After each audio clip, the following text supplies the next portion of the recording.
Дараагийн мэдээг танилцуулъя. Гэр бүлийн хүчирхийлэлд өртөж байгаа хүмүүс эмнэлгийн тусламж авч байдаг. За тэдний хувьд тухайн гэр бүлийн хүчирхийлэлд өртсөн эсхийг эмнэлгийн ажилтнууд төдийлөн тодорхойлох боломжгүй байдаг бол эрдэмтэд хохирогчдод тусламж хүсгээс хэдэн жилийн өмнө дотн одоо хамтрагчийн хүчирхийлэлд өртөх эрсдэлтэй байгаа ийм өвчтнүүдийг тодорхойлоход эмчнэрт туслах зорилготой хэмэл оюун ухааны хэрэгслийг боловсруулсан байна. За Америкийн нэгдсэн улсын судлаачид эмнэлэг тогтмол үзлэг хийх үеэр цуглуулсан өгөгдлийг ашиглан машин сургалтын загварыг сургасан байна. За уг судалгааг Nature нэртэй сэтгүүлд нийтэлсэн.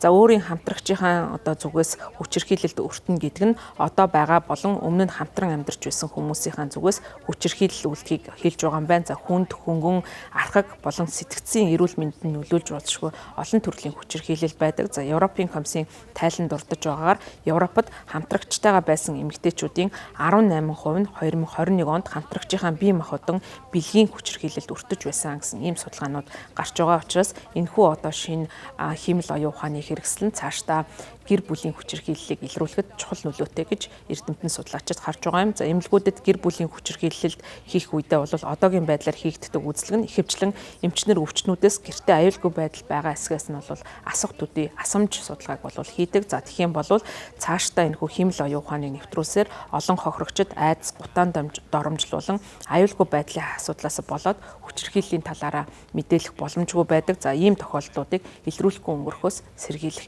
ийм нөхцөлийг бүрдүүлж байгаа юм байна. За судалгааны баг судалгаагаа хийхдээ эрсдэлтэй хүмүүсийг хэр сайн тодорхойлж чадахыг шалгах зорилгоор 3 өөр төрлийн хэмэл оюун ухааны системийг бүтээсэн. За үүний тулд бол дотн хамтрагчийн хүчирхийлэлд өртсөн байж болзошгүй бараг нийтдээ 850 эмэгтэй хяналтын бүлгийн ижил насны 5200 гаруй өвчтний хэдэн жилийн бүртгэлийг ашиглаж тухайн одоо системийг бий болгосон. За эхний систем нь өвчтний нас, өвчтний түүх, за мөн бусад стандарт өвчтний мэдээлэл зэрэг эмнэлгийн бүтцэгдсэн одоо дата өгөгдлийг шинжилсэн байна. За хоёр дахь систем нь эмч нарын ажиглалт, рентген шинжилгээний тайлан зэрэг бичгээр хийсэн эмнэлгийн тэмдэглэлийг одоо оруулсан байдгийн байна. За гурав дахь систем нь хоёр төрлийн мэдээллийг нэгтгэсэн ийм системээр тулгуурлан судалгаа хэмэл оюун ухааныхаа хэрэгслийг боловсруулсан байна.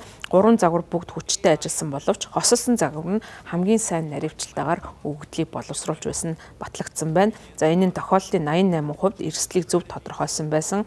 За олон өвчтөн эмнэлэгт зурилсан гэр бүлийн хүчирхийллийн оролцооны хөтөлбөрт хамрагдахаас 3 жилийн өмнө болцшгүй хүчирхийллийг тухайн одоо хэмэл оюун ухаан тодорхойлж чадсан байна. Шинэ хэмэл оюун ухааны систем нь хүчирхийлэлтэй холбоотой бие махбодын гэмтлийн хэм маягийг илрүүлж батлагдсан хүчирхийллийн тохиолдолтой төстэй бүртгэлтэй өвчнүүдийг тэмдэглэн эрүүл мэндийн мэрэгчлэнүүдэд тухайн одоо нөхцөл байдалд эрт оролцоо хангах ийм боломжийг олгож байгаагаар онцлогтой. Судлаачид энэ технологи нь эмч нарын дүгнэлтийг орлохын оронд тэднийг дэмжих зорилготой гэж хэлж байгаа юм. За энэхүү шинэ технологи нь хүчирхийллийг онцлохгүй ч гэсэн өвчтнүүдийн мэдээлэл одоо бас задруулахгүй гэдгийг анхааруулж байгаа юм. За үүний оронд энэ бол эмч нарт тухайн сэдвтэй болгоомжтой хандах шаардлагатай бол дэмжлэг үзүүлэхэд туслах дохио өгөх ийм систем болно гэж үзэж байгаа.